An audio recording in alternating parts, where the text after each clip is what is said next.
औज़ुबिल्लाहिमिनश्शैतानिर्रजीम बिस्मिल्लाहिर्रहमानिर्रहीम। मैं हूं आपका तबीब हकीम लियाकत अली खिची अपने चैनल तिब की दुनिया मुफरद अज़ा के साथ। और आज जिस टॉपिक पर हम बात करेंगे उसका उन्वान है मौसमी अमराज और उनका असूल इलाज।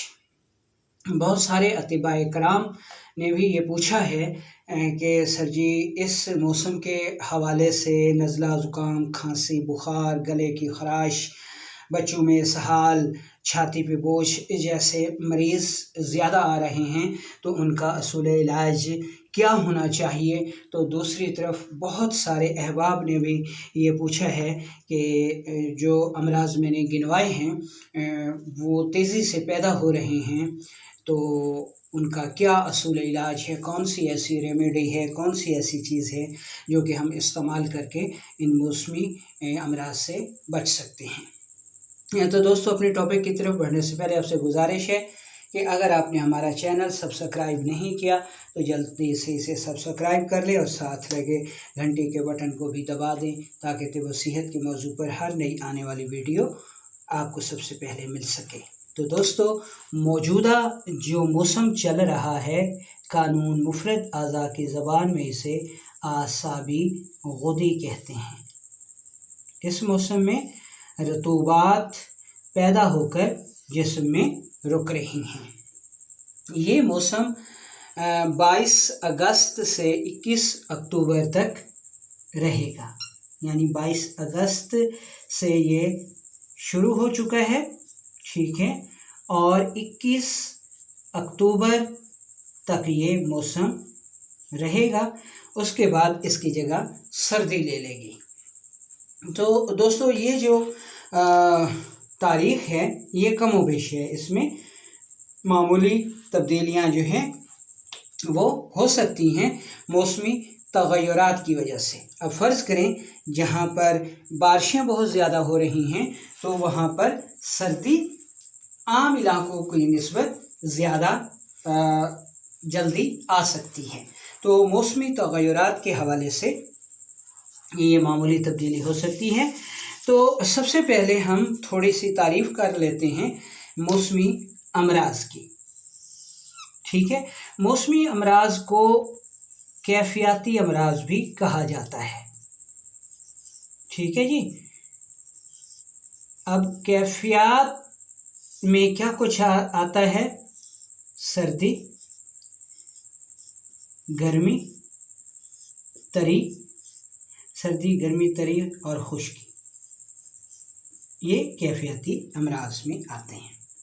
दोस्तों, एक बात याद रखें कि तिब में जब अमराज की बात की जाती है तो ये कहा जाता है कि अमराज 3 तरह से पैदा होते हैं। वो 3 तरीके कौन से हैं? उनमें नंबर 1 मादी सूरत, यानी जो कुछ हम खाते पीते हैं इसको माकूलात व मशरूबात भी कहा जाता है। इसमें हमारी तमाम खाने पीने वाली अशिया आती हैं। इनके बिगाड़ से जो अमराज पैदा होते हैं उनकी तादाद 50% है, ठीक है। अमराज के पैदा होने की जो दूसरी सूरत है वो कैफियाती है, जो कि हमने ये कहा सर्दी, गर्मी, खुश्की और तरी। इनसे या इनके बिगाड़ से जो अमराज पैदा होते हैं उनकी तादाद है 25%, ठीक है। अब हम देखते हैं अमराज के पैदा होने की तीसरी सूरत। इसको नफ्सियाती कहा जाता है। नफ्सियाती रवैयों में डर, खौफ, लज्जत, मुसर्रत, गम, गुस्सा शामिल हैं। इनके बिगाड़ से जो अमराज पैदा होते हैं उनकी तादाद 25% है।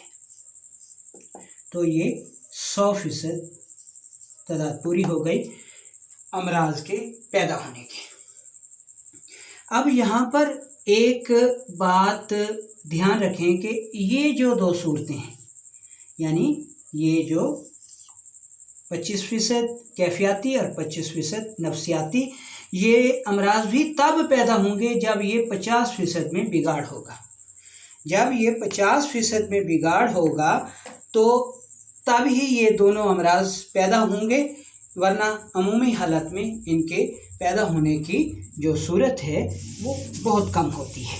सबसे ज़्यादा मादी सूरत है। अगर मादी सूरत में ख़राबी है तभी जाकर ही कैफियाती और नफ्सियाती अमराज जो हैं वो पैदा होते हैं। अब हम आपको थोड़ा सा कैफियत के हवाले से समझा देते हैं कि कैफियत की तब्दीली कैसे होती है। इसको जनाब आप गुदद समझ लें, इसको आप उज़लाती समझ लें और इसको आप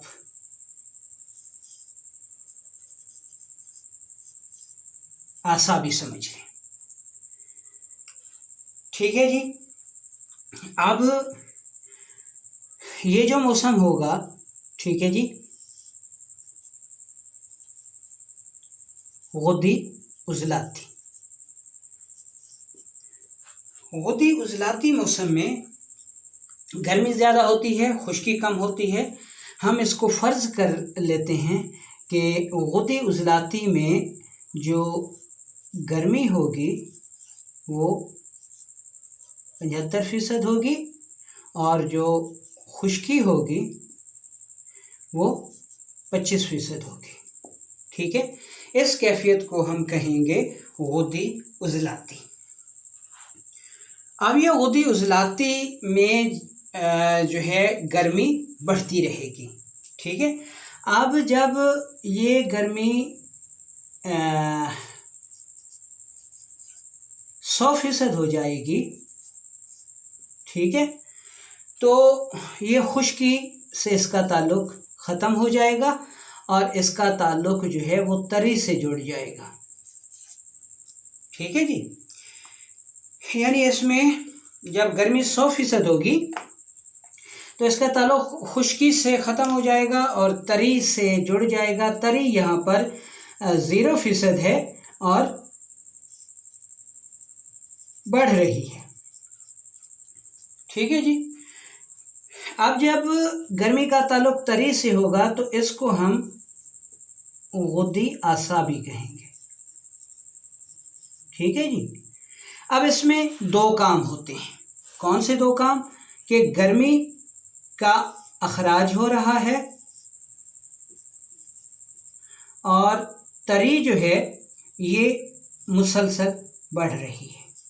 ठीक है, ये कैफियत इतनी ज़्यादा देर नहीं रहती।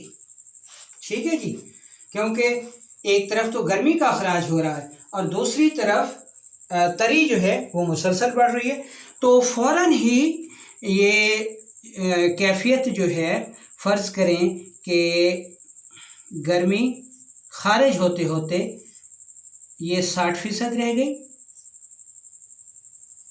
ठीक है, सॉरी, कि गर्मी का अखराज होते होते गर्मी रह गई 40%।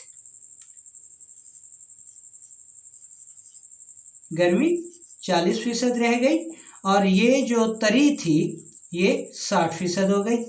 जब ये कैफियत हुई तो इस कैफियत को हमने कहा आसाबी गुद्दी, क्योंकि इसमें अब तरी बढ़ गई और गर्मी जो है वो कम हो गई, तो ये कैफियत आसाबी गुद्दी कहलाई। अब आसाबी गुद्दी में तरी जो है वो मुसलसल बढ़ेगी, गर्मी कम होती जाएगी, तब ये कैफियत तरसर्द कहलाएगी। तो उम्मीद है कि आपको यहाँ तक ये कैफियत समझ में आ गई होगी। तो अब हम चलते हैं इस मौसम के अमराज की तरफ। दोस्तों, जैसा कि मैंने आपको कैफियत की तब्दीली एक का तरीक़ाकार बताया कि कैफियत जो है वो यकदम तब्दील नहीं होती, बल्कि एक कैफियत तब्दील होती है, वो भी ऐसा। तो जब कैफियत तब्दील होती हैं तो जिस्म भी अपना निज़ाम इसी हवाले से तब्दील करता है। ठीक है, जिस्म की जो क़ुव्वत मुदाफ़ियत है वो भी जिस्म की कैफियत को इसी तरह तब्दील करती है। तो ऐसी सूरत में जो सेहतमंद अफराद हैं वो बीमार नहीं होते और उनकी जो क़ुव्वत मुदाफ़ियत है वो मौसम की इस तब्दीली को हैंडल कर लेती है और जिसमें कोई मर्ज़ पैदा नहीं होता। तो जब सेहतमंद अफराद इस मौसम में बीमार नहीं होते तो फिर कौन से ऐसे लोग हैं जो बीमार होते हैं? वो लोग जो अमराज में मुब्तला हैं, जिनकी क़ुव्वत मुदाफ़ियत कम है, वो अफराद मौसमी अमराज का शिकार होते हैं। अब फ़र्ज़ करें कि बच्चों का मिजाज आसाबी होती है, तो जब ये मौसम शुरू होगा तो बच्चे लाजमी तौर पे बीमार होंगे। तो कैसे बीमार होंगे? ये इंसान जो है वो इस कायनात का ही एक ज़रा है, इसी कायनात से मिलकर बना है, इसलिए इस कायनात में जो तग़य्युरात होते हैं वो इंसानी जिस्म पर लाजमी असरअंदाज होते हैं। उसको आप इस मिसाल से समझ लें, ये है कायनात और ये है इंसान। ये कायनात है, ये इंसान है।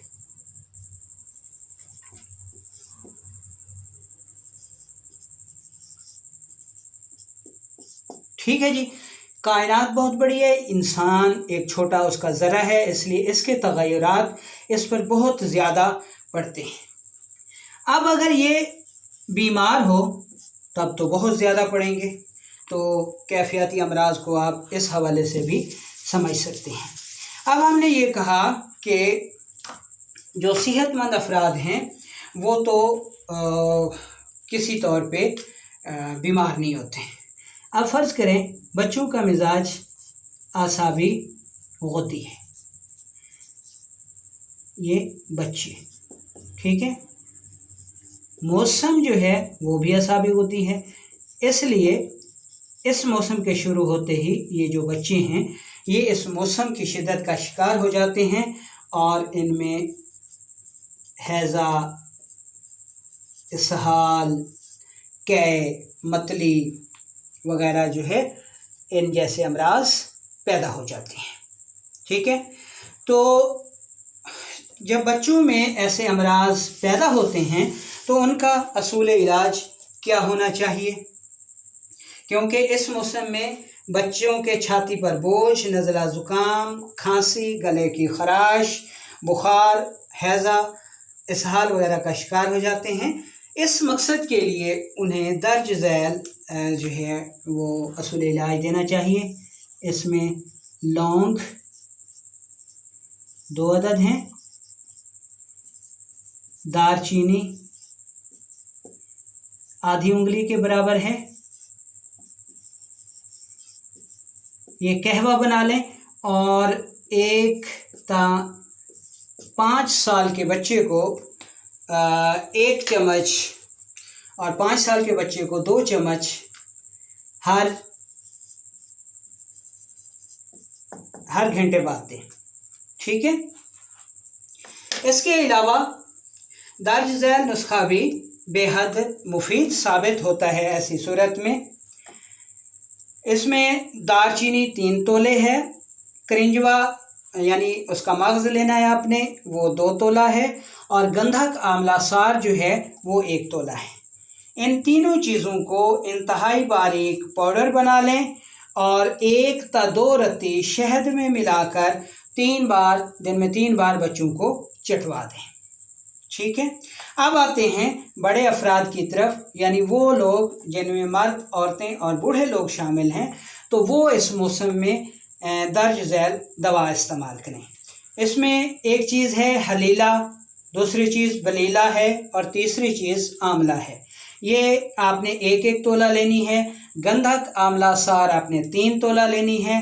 इन चारों चीज़ों को इंतहाई बारीक सफूफ कर लें और चाय वाली चम्मच का चौथाई हिस्सा नीम गर्म पानी के साथ सुबह, दोपहर, शाम इस्तेमाल करें। कानून मुफरद अज़ा के मुआलजीन जो है वो असूल इलाज को अपनाएं। बलगम का अगर इज्तमा है तो पहले बलगम को ख़ारिज करें, फिर 2 मुहर्रिक यानी मुहर्रिक उज़लाती असाबी, मुहर्रिक शदीद उज़लाती असाबी, मुलय्यन और मुस्सिल इस्तेमाल कर सकते हैं। इसके अलावा हब साबिर, हब मुकव्वी ख़ास और मुकव्वी मैदा व अमा इस मकसद के लिए बहुत बेहतरीन चीज़ें हैं, जो कि खांसी, नज़ला, ज़ुकाम और हर किस्म की इस मौसम के जो अमराज हैं उनके लिए बेहतरीन मौसमी इलाज है।